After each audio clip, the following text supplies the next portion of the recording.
Operation सिंदूर के समय भारत के हमले में क्या पाकिस्तान की न्यूक्लियर फैसिलिटीज भी प्रभावित हुई थी?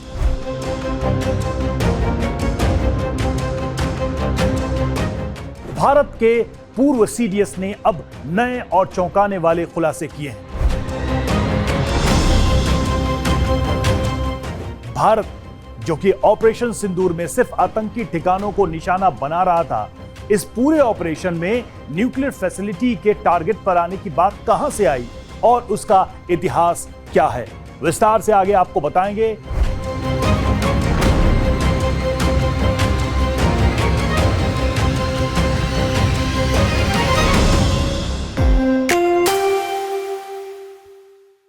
नमस्कार, मैं हूं आपके साथ रवि मिश्रा। पाकिस्तान के सरगोधा के पास मौजूद कुछ पहाड़ियां जिनका नाम है किराना हिल्स। दूर से देखने पर यह सामान्य पथरीली पहाड़ियां लगती हैं, लेकिन पिछले करीब 5 दशकों से यह इलाका पाकिस्तान के परमाणु कार्यक्रम, भारत पाकिस्तान की जासूसी की होड़ और अब ऑपरेशन सिंदूर से जुड़ी एक बेहद दिलचस्प कहानी का हिस्सा रहा है। और अब इस कहानी में एक नया मोड़ भी आ गया है। भारत के पूर्व chief of defence staff general Anil Chauhan ने अगस्त 2026 में कहा कि ऑपरेशन सिंदूर के दौरान एक भारतीय लॉइटरिंग म्यूनिशन, यानी कि लॉइटरिंग म्यूनिशन जब हम कहते हैं तो एक उड़ने वाली चीज कह लीजिए, ड्रोन कह लीजिए, लेकिन उसमें मिसाइलें लगी होती हैं, वो हिट कर सकता है, वो अपने टारगेट को मार सकता है। तो उन्होंने कहा कि भारतीय लॉइटरिंग म्यूनिशन संभवतः किराना हिल्स के इलाके में जाके गिरा था, लेकिन उन्होंने यह भी साफ किया कि किराना हिल्स को लक्ष्य बनाकर हमला हमने कभी नहीं किया। यानी कि सीडीएस के यह बयान से साफ हो जाता है कि भारत का टारगेट दरअसल क्या था। भारत ने कभी भी यह कोशिश नहीं की कि दोनों देशों के बीच कोई न्यूक्लियर टेंशन क्रिएट हो। इस बयान से बहुत साफ हो जाता है।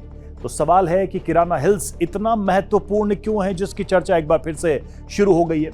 इसका पाकिस्तान के परमाणु कार्यक्रम से क्या संबंध है और भारत की खुफिया एजेंसियों की नजर इस इलाके पर कब पड़ी, कैसे पड़ी, भारत की खुफिया एजेंसियां इस किराना हिल्स को कब से अपने रडार पर लेकर बैठी हैं, कब से यह सिलसिला शुरू हुआ। देखिए, कहानी शुरू होती है 1970 के दशक से और पाकिस्तान का परमाणु कार्यक्रम 1998 में शुरू नहीं हुआ था। यह हम सबको ध्यान रखना होगा। भले ही 98 में परमाणु विस्फोट, परमाणु परीक्षण की चर्चा होती है, लेकिन कहानी बहुत पहले से शुरू होती है। साल 1971 के युद्ध और उसके बाद बांग्लादेश के निर्माण ने पाकिस्तान की जो रणनीतिक सोच थी उसको बदल दिया। यह हार पाकिस्तान के लिए एक सदमे से कम नहीं है। फिर 1974 में भारत ने पोखरण में अपना पहला परमाणु परीक्षण किया और इसके बाद पाकिस्तान ने अपने परमाणु कार्यक्रम को भी तेज कर दिया, उसे पुश किया, उसे तेजी से बढ़ाया, क्योंकि भारत ने पहले ही सफलतापूर्वक यह परीक्षण कर लिया था। पाकिस्तान ने यूरेनियम एनरिचमेंट की क्षमता विकसित करने पर जोर दिया और इसी क्रम में कहूटा बेहद महत्वपूर्ण केंद्र बन गया। लेकिन पाकिस्तान का परमाणु कार्यक्रम सिर्फ कहूटा तक सीमित नहीं था, यह भी हमें याद रखना होगा। सरगोधा के पास, जिसकी अब चर्चा हो रही है, सरगोधा के पास मौजूदा किराना हिल्स भी इस कहानी की एक महत्वपूर्ण कड़ी बन गया।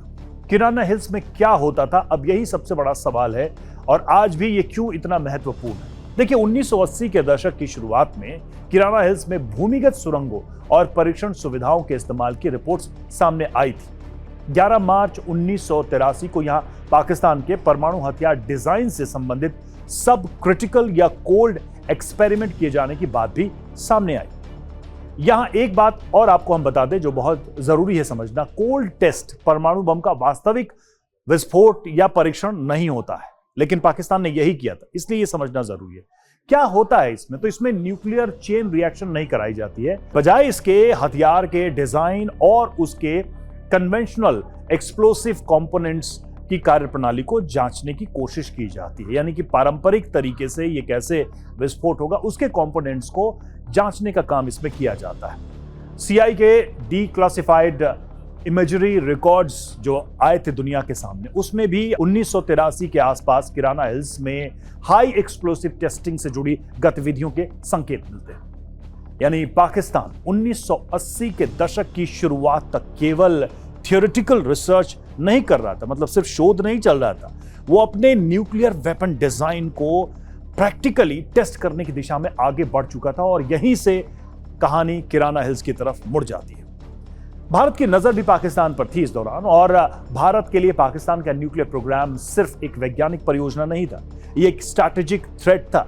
और स्वाभाविक भी है क्योंकि भारत ने पहले ही परमाणु परीक्षण कर लिया था सफलतापूर्वक। भारत की इंटेलिजेंस एजेंसीज पाकिस्तान के न्यूक्लियर इंफ्रास्ट्रक्चर पर नजर रखे हुई थी, चाहे वो कहूटा पहले रहा हो या फिर किराना।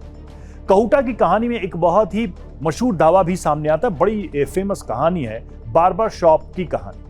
बार्बर शॉप से बालों के सैंपल लेने की एक कहानी, और जो प्रचलित भी है और फिल्मों में भी आई, भारत की कई रिपोर्ट्स में इसका दावा किया गया। देखिए, रिपोर्ट्स के मुताबिक भारतीय इंटेलिजेंस नेटवर्क ने उन जगहों से बालों के सैंपल हासिल करने की कोशिश की जहां कहूटा के वैज्ञानिक और कर्मचारी जाते थे। इन सैंपल्स के साइंटिफिक एनालिसिस से यूरेनियम या फिर रेडियो एक्टिव ट्रेसेस मिलने की बात कई भारतीय दस्तावेजों में कही भी गई है। लेकिन पाकिस्तान के न्यूक्लियर प्रोग्राम पर भारत की जानकारी सिर्फ इस एक इकलौते सोर्स पर आधारित नहीं थी। मल्टीपल इनपुट्स के आधार पर भारत पाकिस्तान के न्यूक्लियर प्रोग्राम पर नजर बनाए हुए था।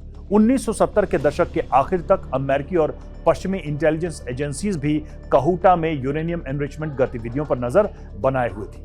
कहूटा और किराना दोनों को एक साथ समझाते हैं आपको, क्योंकि ये दो नाम ही सबसे इंपॉर्टेंट है।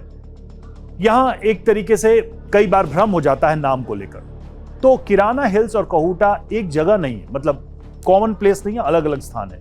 कहूटा पाकिस्तान के यूरेनियम एनरिचमेंट प्रोग्राम का प्रमुख केंद्र था, और वहीं किराना हिल्स को न्यूक्लियर वेपन डिजाइन और सब क्रिटिकल टेस्टिंग से जोड़ा जाता है, यानी टेस्टिंग से इसे सीधे तौर पर जोड़ा जाता है।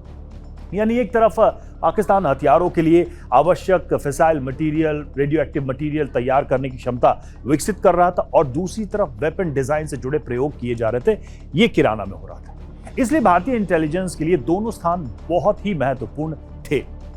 अब आता है 1998 का समय। भारत ने मई 1998 में पोखरण 2 के तहत परमाणु परीक्षण के सफल परीक्षण किए, और इसके बाद पाकिस्तान ने 28 और 30 मई को 1998 को चगाई में अपने परमाणु परीक्षण किए। इस तरीके से दोनों देश खुले तौर पर परमाणु शक्ति के रूप में सामने आ गए। लेकिन किराना हिल्स की कहानी यहां पर खत्म नहीं हुई। यह जगह पाकिस्तान के स्ट्रैटेजिक और मिलिट्री इंफ्रास्ट्रक्चर से जुड़ी हुई मानी जाती रही, और फिर 2025 का साल आता है। 2025 में ऑपरेशन सिंदूर भारत की तरफ से लॉन्च किया गया पाकिस्तान के आतंकी ठिकानों के खिलाफ। मई 2025 में भारत पाकिस्तान के बीच सैन्य संघर्ष भी हुआ, और भारत ने पाकिस्तान के कई मिलिट्री और एयर डिफेंस टारगेट्स पर कार्रवाई की। सरगोधा का जिक्र करें तो सरगोधा का मुशाफ एयरबेस सरगोधा का, वो भी इस संघर्ष के दौरान चर्चा का विषय बना रहा, क्योंकि किराना हिल्स इसी व्यापक इलाके में स्थित है सरगोधा के, और सोशल मीडिया पर यह दावा तेजी से फैल गया कि भारत ने पाकिस्तान के न्यूक्लियर फैसिलिटी को निशाना बनाया। लेकिन भारत की तरफ से उस समय साफ कहा गया कि किराना हिल्स को टारगेट नहीं किया गया था। यहीं से कहानी और इंटरेस्टिंग हो जाती है। देखिए, अब जो दावा सामने आया है उसमें क्या कहा गया है, और उसने कैसे पहले जो भी भारत की कार्रवाई हुई थी उस पर स्थिति को स्पष्ट किया है। पूर्व सीडीएस जनरल अनिल चौहान ने अगस्त 2026 यानी अपने बयान में, अपने वक्तव्य में यह बताया कि ऑपरेशन सिंदूर के दौरान एक भारतीय loitering munition Pakistani radar target की तलाश कर रहा है। यानी कि वहां पर जो रडार्स थे, वहां पर भारत के आक्रमण को विफल करने के लिए जो लॉन्चिंग साइट्स भी थे, उनको वो टारगेट कर रहा था, उनको ही तलाश कर रहा था। लेकिन क्या हुआ कि भाई वो टारगेट मिले नहीं, जैसा कि सीडीएस ने कहा, फॉर्मर सीडीएस ने।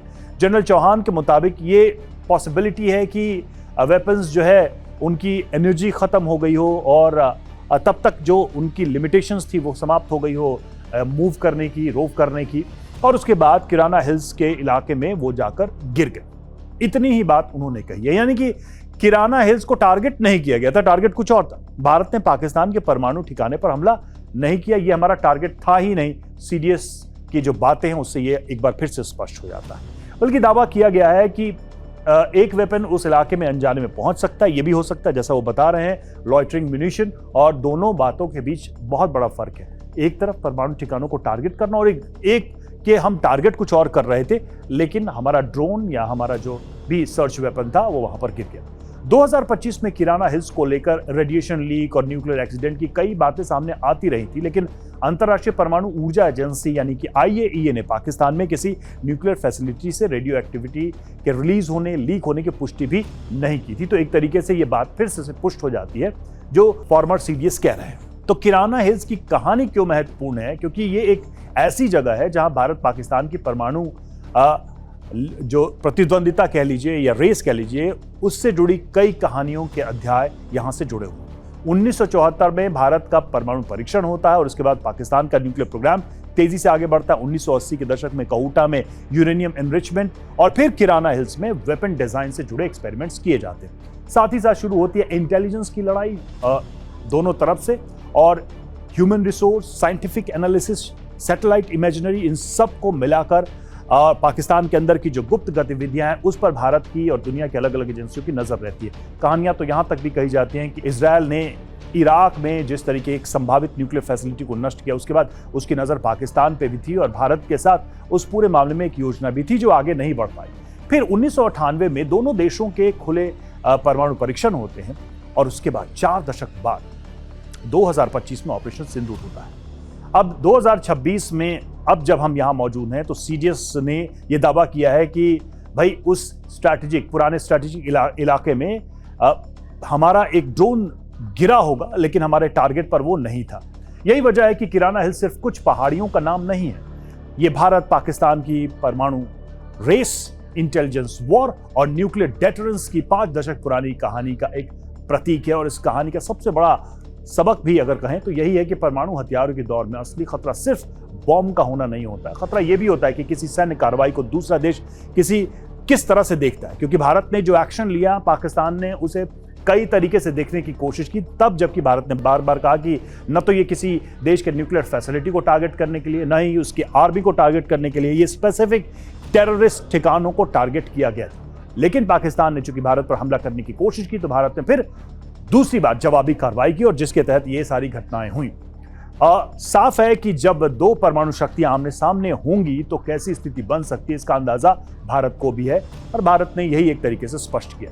तो एक गलत, ऐसे में अगर वो जो स्थितियां थी उसमें एक गलत आकलन अगर होता तो पूरा क्षेत्र जो है एक खतरनाक परिस्थिति में पहुंच सकता था। इस बात की हमेशा से संभावना रहेगी क्योंकि दोनों देश परमाणु संपन्न देश हैं। किराना हिल्स की पहाड़ियां आज तो शांत हैं, लेकिन इसके नीचे छिपी कहानी भारत पाकिस्तान में परमाणु शक्ति बनने की यात्रा की कहानी है।